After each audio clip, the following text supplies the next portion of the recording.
Hi, this is Jim Cranston from 7 Every Minute and 7everyminute.com, the podcast and website about reimagining your life. Thanks for joining me today to talk, well, a little bit about this and a little bit about that. So let's get started. If you like what you hear today, please leave a like, subscribe, tell your friends, send me a message. Tonight we'll be talking about a few different topics that came across my mind this past week. And it might be short, it might be long. We'll see how it actually plays out. I realize I hit my camera again. I do that very often. And so we'll see what we actually cover tonight. But, just things like the place of AI in our lives and things you can do with AI and personal resiliency, faith in life, believing in opportunity, mentors, and maybe a little bit more after that.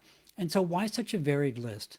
Because there are a lot of other things that I get involved in and do either in support of the podcast or just support of my work, support of my own interest in a lot of things. And I want to share some of those, but we don't always have the time when we meet up once a week. So, that might be another change. Keep thinking about doing another podcast or two, but we'll see how that actually goes. And I might try pre-recording things some more.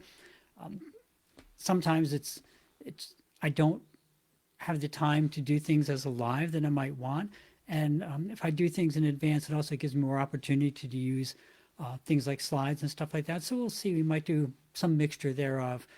But first topic, AI. And AI and what's its place in our life.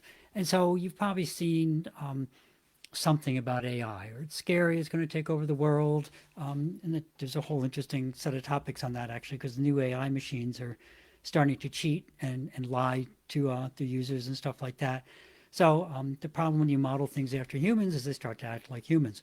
But so AI, you hear a lot of fantastic things about AI, just fantastic, I guess fantastical actually is the word I'm thinking of people doing amazing things and all this stuff with AI. And you're thinking, what does that have to do with me? Maybe you're retired, maybe you're not, and just don't work with AI at all, whatever. Or you tried ChatGPT and you typed in something, you thought that's a stupid answer, whatever.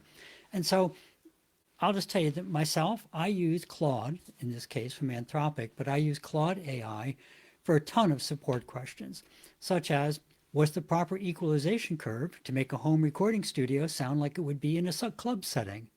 Like, what?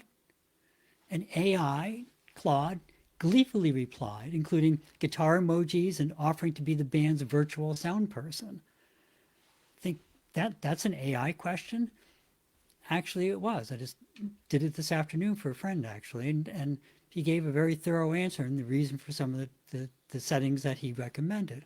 So another one I use is, please translate this English prayer into Spanish phonetic sounds so that a Spanish speaker can learn that prayer more easily. And we had a little conversation about it, blasted out a whole bunch of letters that when you say them in Spanish, make it sound like the English words. And it can go on and on and on, et cetera, et cetera, et cetera, to quote the King and I. But most of all, I hope you see that there are many things you can do with AI when you write careful prompts, which are just questions, and speak to it like you're instructing a child. Include all the needed information, tell it, give it some hints how to do things, and it'll oblige with some pretty useful and unexpected replies. And I bring this up not because it's kind of like, oh, you can't get through life if you don't do that. But the thing on equalization, Claude is very good about putting in extra information. And it reminded me about, I don't remember the name off the top of my head, but it's an effect that your mid-range, when the overall sound is loud, one of the things that happens in your ears is the mid-range frequencies are reduced. The sensitivity to mid-range is reduced when you have a lot of bass and a lot of treble. And I'm sure there's probably some good evolutionary reasons for that. But once he reminded me of that, it's kind of like, all right, so that's why they always, if you ever gone to a concert, I presume you have, you'll look at the sound systems, and there's these huge sound systems. There's speakers all over the place, and there's always a ton of treble speakers, the great big horns blaring out all the voices and everything else. And I always thought, I wonder why they do that. And the reason they do that is because the music is loud. And when the music is loud, you don't hear voice quite as well. And so it was a simple question, taught me a little bit on the way there. And hopefully my friend finds the whole thing kind of humorous, but still useful for his band. So that's why I would suggest, if you can, both Claude, which I use mostly, and ChatGPT, which we use for some things related to the podcast, they have free tiers, free plans, so you can go and try a bunch of things. And, you know, I would suggest you play with a little bit. It's entertaining, one thing, but it also can give you some insights that you may not expect. And, you know, again, don't bet your life on it. You know, if you ask it a serious question, you really want to check all the replies very carefully. They are known to fib, and their answers sometimes are a little less carefully crafted. There's ways around that, but that's kind of more advanced AI. But even without doing all those things, you can still sit down, ask it a simple question, ask it follow-up questions. What's the best way to get from here to San Francisco? And, you know, it says, take a boat around the end of South America. And kind of like, really? There's no faster way to get there? You must have a better way to get to San Francisco. It's kind of, oh, well, you could take a plane. And, you know, you may have to reprompt it a couple of times. But when you do, and you start working with it a little bit, you realize it's kind of a nice window into all the knowledge that they've been able to accumulate from millions and tens of millions of sources. And it gives you a nice window into that that's very accessible and very easy to use. So another thing I've been thinking about is this kind of personal resiliency. That's it for AI. So on to personal resiliency. As you know, or may not know, certainly probably have an idea, that I follow a lot of people in Ukraine. And I support a couple of them, and they're all amazing, both people that I work with more closely, the ones that I just follow in general. Their daily posts are mind-boggling, to say the least.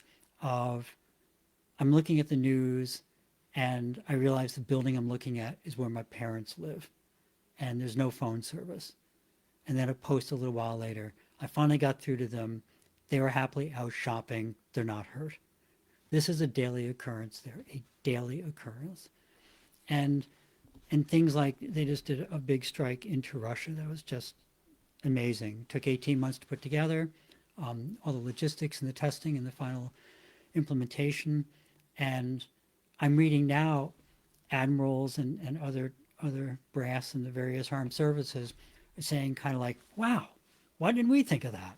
You know, it's kind of like, we really have to, they're saying specifically, we have to rethink how we're guarding our airports and our military bases. And this is actually a really great technique for us to use against enemies as well. This is for a company, from a country that everybody said was going to be overrun in 3 days. Talk about resiliency. Then, today, I'm reading in the newspaper, in the personal journal section in the Wall Street Journal, somebody going on about the horrors of having a late flight and getting stuck in the airport overnight. Oh my gracious. She actually wasn't to that point. There was a bit of it in the article, but many of the other people they quoted were to that point. And it's like the worst thing that could possibly ever happen in your world. And, you know, I spent a lovely night at JFK one time when a flight got delayed and got to sleep in these stupid little plastic seats they put armrests so you can't possibly lay across the seats. I'm not saying it was a good time, but then I think about that and try and reconcile that with the things that are going on to other people and in other countries on a regular basis. And honestly, I have a very difficult time reconciling those two things. More and more, I think that every young adult, without exception, if at all possible, should be required to leave the United States and travel the world in some fashion, preferably working for much of it, for at least a year. Kind of a Peace Corps, but with a little different focus.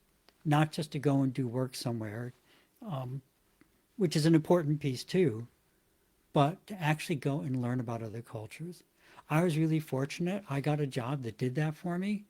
And I'll just tell you, it made a humongous difference in every way in how I see the world. Seeing what other people's normal looks like really helps your own perspective. Going to cultures, I was in Singapore actually, and some people I know were walking with some people they met, and they had just come. This is just before I got that job. They had just come from a country where drugs were very commonplace. This is many years ago, many, many years ago. And so they took out some marijuana, and the people they were with, they said you could physically see the blood drain out of their faces. They're saying, "What are you doing?" They said, "Oh, we just came from Djibouti." Kind of, death. That's a death penalty. Death penalty for possession of marijuana. And it makes you realize everybody likes to complain about what we have here. But what we have here, even though they're being tested very often recently, but what we still have here are some real guardrails on what the law can do. And we should think about that every single day and be glad that we have them and realize how precious they are. And nobody on any side of the political fence should be saying, well, it's okay to ignore the guardrails right now. Because when you ignore the guardrails, you no longer have law. Then you just have opinion. And so it ties into personal resiliency, because I know a lot of people when Biden got elected, they said, that's it, I'm leaving the country. And when Trump got elected, even more people said, that's it, I'm leaving the country. What sort of personal resilience is that? How about you stay, and try and make the changes you want to see in the country? That to me is a much better perspective and leads to generally a lot better outcome. So that's in a personal perspective, but it's a big topic I could talk about for years, and I may on a different segment. Faith in life, another really big important one for me. So I pretty much always believe that things will work out, and I really haven't been wrong yet. I'm not saying that it will always be easy, and it may not work out at all like I expected it to, but it will certainly teach you some things and make you appreciate everything that you have, and make you appreciate the things that came your way, quite frankly. Sometimes you're in situations and you think, this is the worst thing that could possibly happen.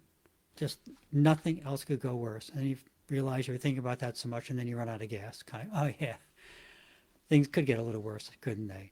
And we talk ourselves into these corners, and I'm no exception. And the trick is, for me, when you get there, is to step back and, much like my travel the world thing, say, really, is this really the worst thing that could happen? You're complaining because your car ran out of gas, and forgetting that you have a car, and hopefully you have enough money that you can get gas. So you're already, in the upper half of the world, if not further or higher than that. And it's very easy to overlook all the things that we have.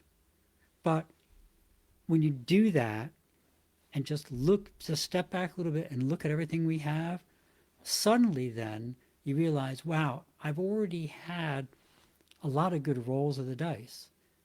And life has given me a lot of things. So I should be happy about that. I should be, I've been very fortunate so far. And that's true pretty much at any level where you're at. Like I said, the people in Ukraine, they have a very difficult time right now. And if you read the stuff that they're talking about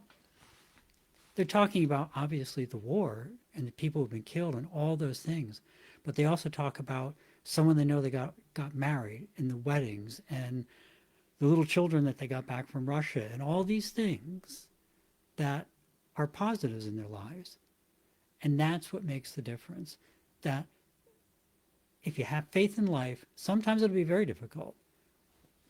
But it also, you have this underlying motivation that things will work out. Might be really difficult to get there, but things will work out. And so I've also come to realize it's kind of a corollary to that stressing about things, just sitting and stressing about them, changes nothing. Stress is kind of a useful feeling, right? If it's not constant and it motivates you, which it does me. But stress alone, and we talked about this a couple of times in the past few weeks, stress alone does nothing. It should either motivate you or teach you something. And if you do take that and use it and run with it, then it becomes a positive kind of motivation or direction or compass in your life. But just sitting there and stressing about things, and I see a ton of this on Facebook, people complaining about, if you can go back many terms in politics, people complaining about this person and complaining about that person and complaining about this law and complaining about that law and why it did or didn't pass or what the budget did or didn't include, and on and on and on. And I want to say to each and every one of them, did you pick up a pen and write somebody? Did you pick up the phone and call your representative? Because if all you're doing is stressing, it's really not doing anything to move anything ahead. If you act on something, if you take that anger, that disappointment, that angst, that stress, and you use it to motivate you, then it turns something that's negative into a positive force. It motivates you to try and change the world to be like you want it to be. So, like I said, stress for me is a bit of a positive thing because, in part, I have faith that things will always work out. So I might as well get started on it. Because just sitting and stressing, like I said, doesn't move anything ahead, but if stress motivates you to start action and start it sooner, then it's just another positive thing in your life. Doesn't mean the situation has changed already. Doesn't mean there still aren't bad things going on. But now you're working on making a change in it, which changes your perspective on life and the problems a lot. And then another thing is I always believe in opportunity. And I've said many times on the podcast, change is opportunity. And that actually came from an old friend of mine. And he used to say, if things are getting better or things are getting worse, there's always opportunity. And he lived his life that way. And he was a funny guy and had this dry sense of humor. And he, besides being a phenomenal classical guitarist, anytime he picked up a guitar, and he usually didn't play. I'm not sure why he didn't play much anymore. I think maybe because he'd wanted to be a professional classical guitarist and in some sense felt like he was a failure, but he's still a phenomenal player. But he's sitting there and he smoked cigarettes when he was younger and smoked a pipe for years and years and years. And finally said, this is ridiculous. I've just got to stop smoking. And did. And like 3 years later got diagnosed with lung cancer. And he said, I feel the best I've ever felt. I'm in great physical condition. And now they diagnosed me with lung cancer. And he could have been really bitter and angry and everything else. He was just kind of like, sometimes life just goes like this. Hopefully they get it cured and we'll go from there. And he and his wife moved to Vermont and we just lost touch with each other. But he had a lot of bad things in his life and he never tried to push those on somebody else. He always, no matter what it was, would say, well, but the good part about this is, and he just believed in opportunity and it made a huge difference on me. And so, again, opportunity isn't there to the same degree for everybody necessarily, but probably the biggest differentiator is a lot of people don't look for it and a lot of people won't recognize it. And I just saw a joke of somebody saying, hey, look, there's a $20 bill on the ground. And the person walking with it, that's stupid. If it's a $20 bill, somebody would have picked it up already and just walked past it. And that's true of opportunity in our lives as well. If you're not looking for opportunity, you certainly won't find it. If you aren't looking to move forward in your life, you probably won't. But if you are forward looking, you'll probably find a way to move your life in the direction you want. It's interesting. Last week, I decided I wanted to attend, didn't want to, probably really need is a better word, but to attend a conference. And I missed the cutoff date by minutes because I was going through some learning materials for the podcast stuff. And so, I should have done it early in the day. That wasn't a total excuse, but nonetheless. And I was thinking that I actually had another day, and then I realized, oh no, it ended midnight that night. And I thought, okay, well, I guess that wasn't meant to be. And maybe the lesson is to be more mindful in things. And then all of a sudden, out of the blue, it's a company, and because I've done other business with them in the past, I have somebody who's my personal contact in the sense. I'm sure that she has thousands of people she calls, but I'm on her list. And she called me and said, hey, I thought I was going to hear from you, but I didn't. I hope things are well. And, what's up? And so I called, left a message back for her and said that, well, I thought I was going to go to the conference this summer, this late summer. Said, but I missed the cutoff by a couple minutes. And I said, oh, well. I said, but I wanted to let you know, thank you very much for following up.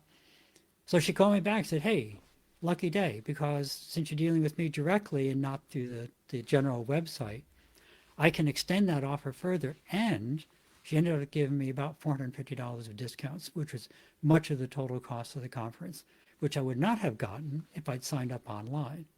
So, I mean, if if you keep a positive outlook in life, keep faith that things are going to some way or the other come around, I find that generally, maybe not in the ways you expected. Like I said, at the time I was a little disappointed. I thought, okay, life learning lesson. So I both got the lesson and got a huge discount.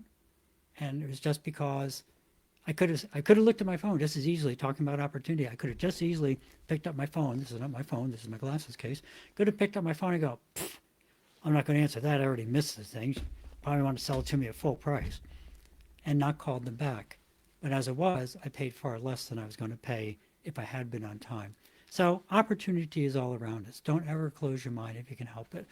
And more often than not, I found that being upbeat and open to opportunity of some sort will come around. And nothing says that it's the opportunity you expected or it's exactly what you expected, but I have faith that it's probably exactly what I need.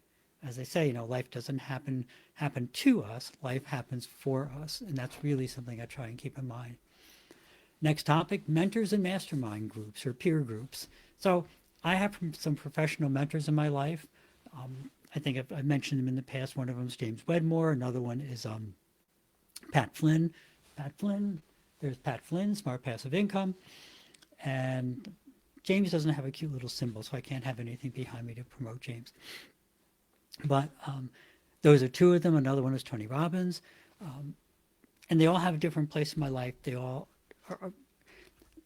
very similar and all very different. It's one of those magic things in life. They talk about the same things in very different ways. And sometimes that really, really helps you understand something, because you get a mental block to something. It's kind of, well, I couldn't have possibly apply to me.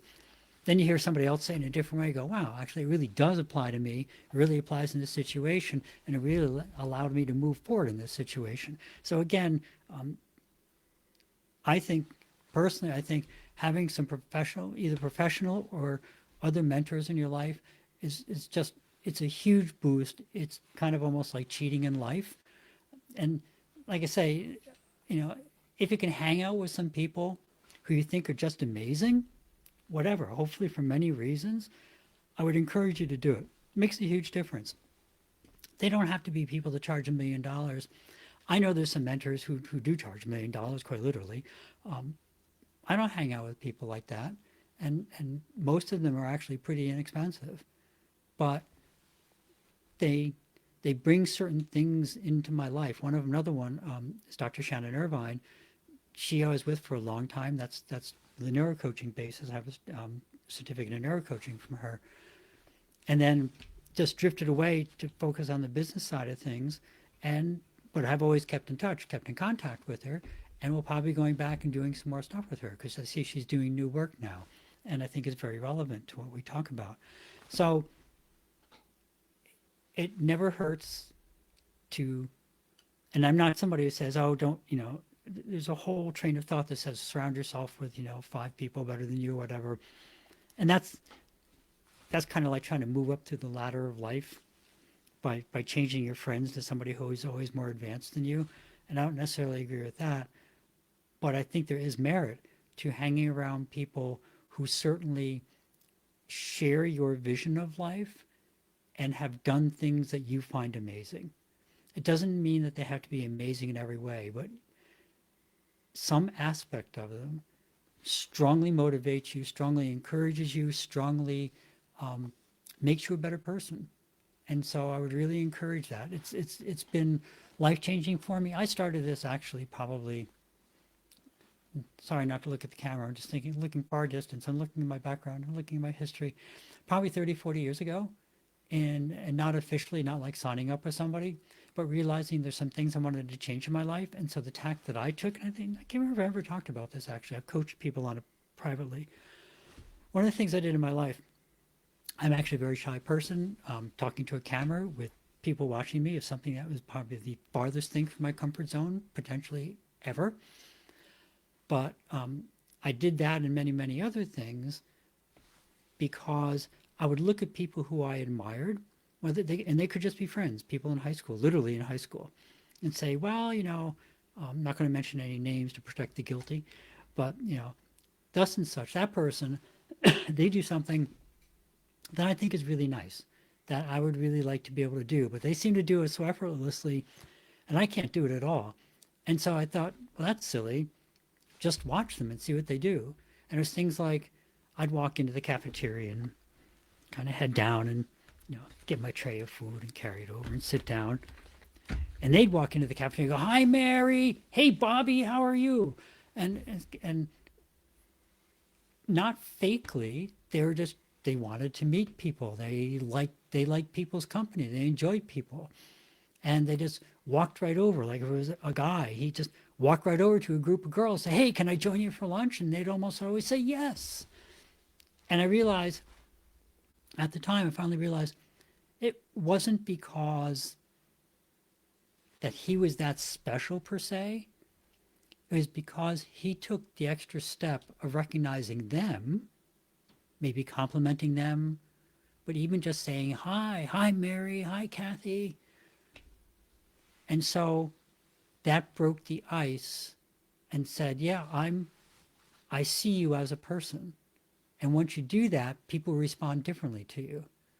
And so that's where I talk a lot about this every episode, actually, of when you see somebody in the street, just smile, say good morning, say good afternoon, say hello. It's pretty hair here.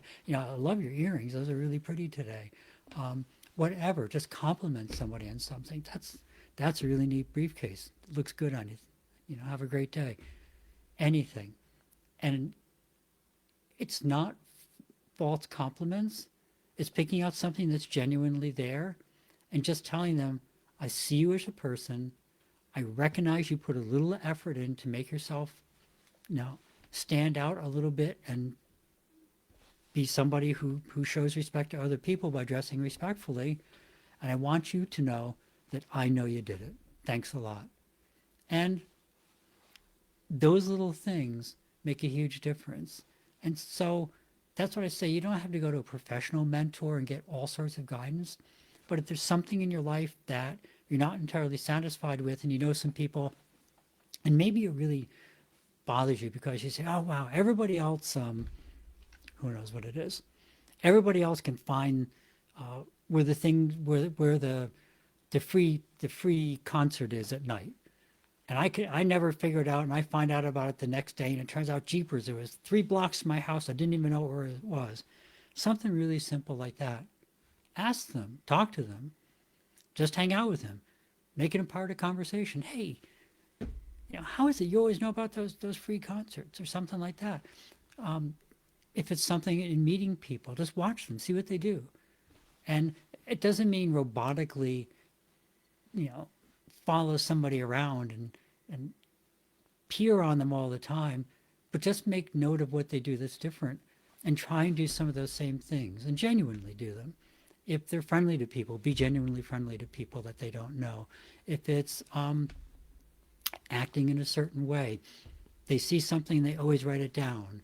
Or every time they see a poster on the wall, they take a picture of it so they don't forget what it is. It can be anything.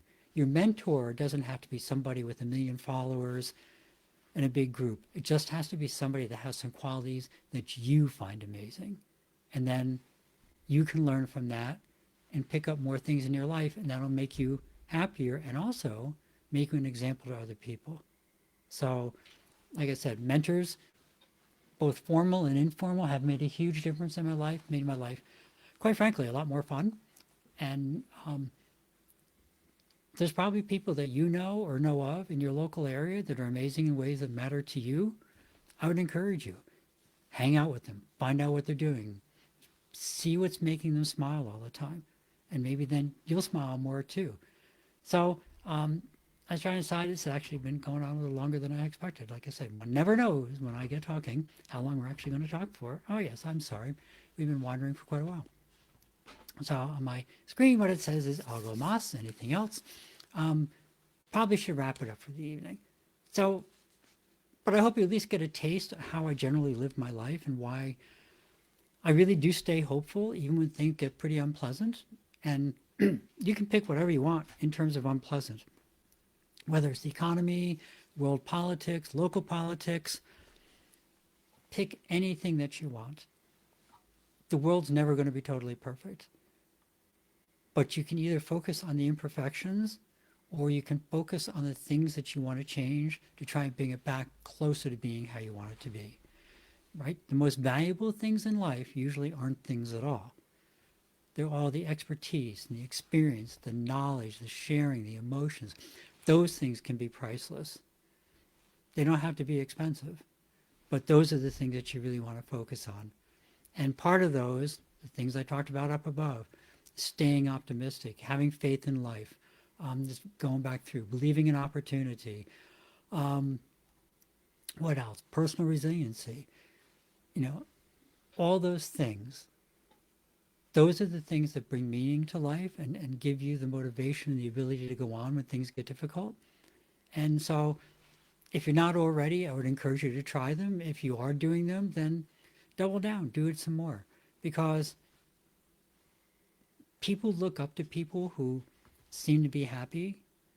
And if you're doing something and they're watching you and they realize the things they're doing to be happy aren't amazing, they walk through the store with the smiles because every time they meet somebody, they say, "Hey, how you doing? Ah, it looks like what do you think of that thing? Think that's a good color or not?" Just any little thing that brings you into contact with other people and gives you some sort of interaction with people will tend to bring more happiness into your life.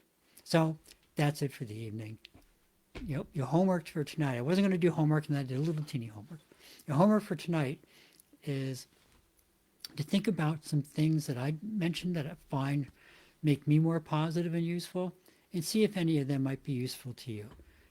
There's a thousand things you can try, and I just listed some of the things that have helped me, and hopefully, they'll help you a little bit.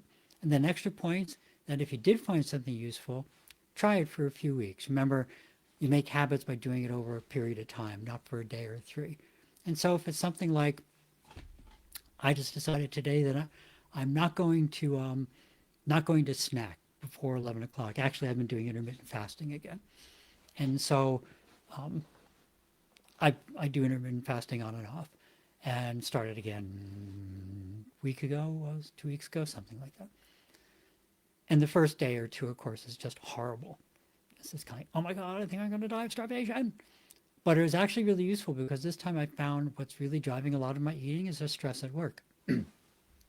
So I'll be going along. Everything will be fine. Get some snarky email or Teams message or something.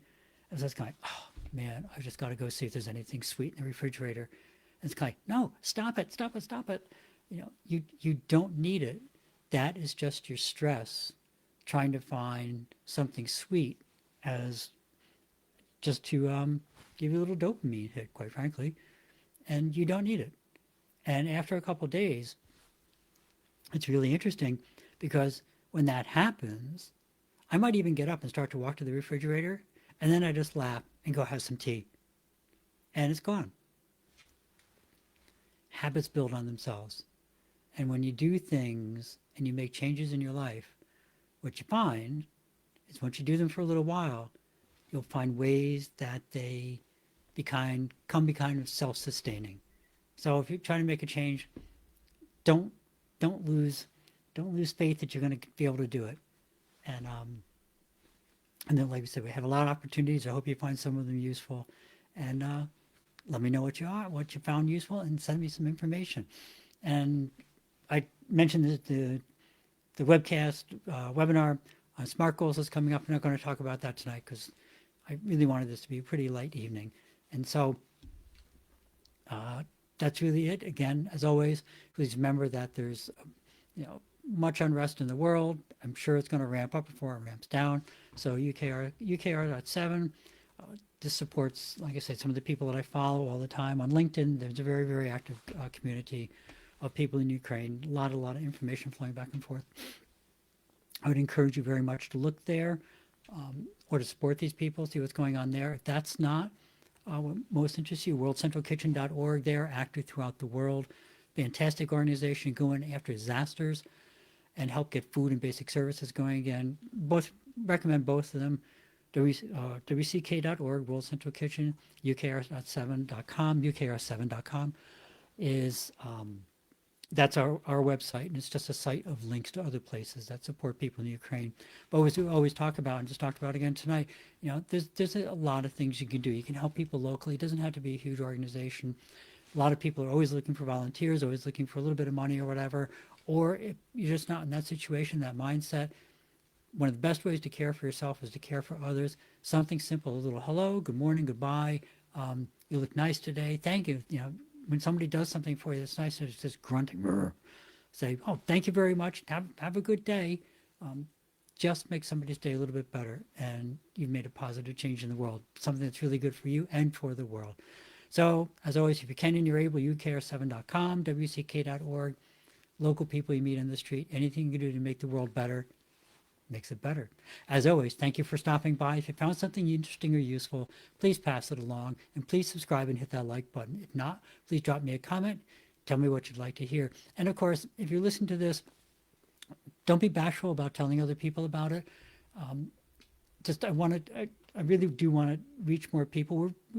We have a number of people who are following us, but I'm actually, we have some bunch of interviews coming up that I'm going to be posting, and also going to be trying to get on some other interviews. This isn't totally a commercial thing at all. There's a lot of people, I meet them all the time, who just get themselves in a funk. And my whole point is, don't be in a funk. So there's a lot of things you can do to help yourself, a lot of things you do to help the world in general. So please like, subscribe, that helps a lot. But also, if just somebody says something, say, hey, look at this guy 7 every minute. And there's a lot of things that we're trying to do that don't cost any money. Again, this isn't a money thing. It's just to get the message out to more people. I still see a lot of ageism. I still see a lot of things going on that shouldn't be happening at this point. There's no reason for it. So pass this along, please. I really appreciate it. And maybe your friends will appreciate it too. So have a great week. Remember to live the life that you're dreamed of, because that's the path to true contentment. Love and encouragement to everyone. See you next week on 7 Every Minute and 7everyminute.com. Thank you.